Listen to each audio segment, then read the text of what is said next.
This is a quick Splice video. Let's talk about why we need to prototype media products. In the media business, we've been making products we want to make for generations. We've worked on a story about an issue we thought was important, and we published it. The living conditions of construction workers in India, because we think their story is worth telling. We do a podcast about shoelace fashion around the world because we liked shoelaces, and so on. At Splice, we think it should be done the other way around, by making media for an actual user. A great way to think about it is to address a real problem or issue or interest that a real group of users has, then build a product that is useful and relevant.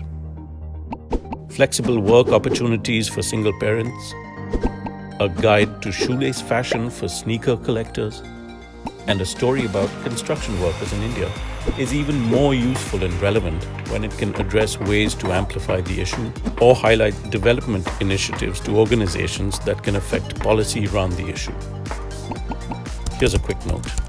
A user problem is not that your user has a problem accessing your website or finding your podcast. User problems have nothing to do with your business, your website, or your podcast. In fact, a user problem usually has nothing to do with you at all.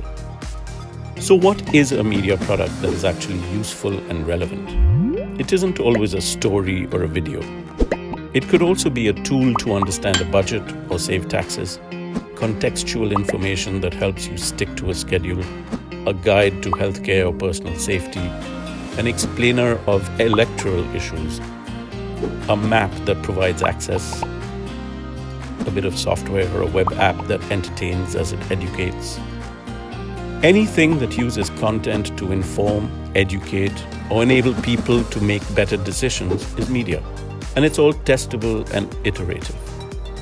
Building a prototype, a quick, cheap, usable model of your product, is usually the quickest way to test whether your product is useful. Have your user actually use the prototype, listen, watch, sign up, and take their feedback seriously.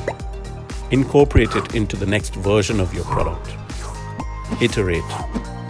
Test again. Until it becomes a thing of delight that needs no explanation and is simple and relevant. An interesting thing starts to happen with all this utility and relevance. Your product becomes truly valuable to your user, perhaps even valuable enough to pay for. This is the beginning of a real two-way conversation with your users. It may just be the start of a whole new revenue model for you. Prototyping and testing media products can become a powerful and quick way to build audiences, products, and businesses. Build something useful. Build something relevant. Build something that is valuable enough to pay for. Thank you for watching.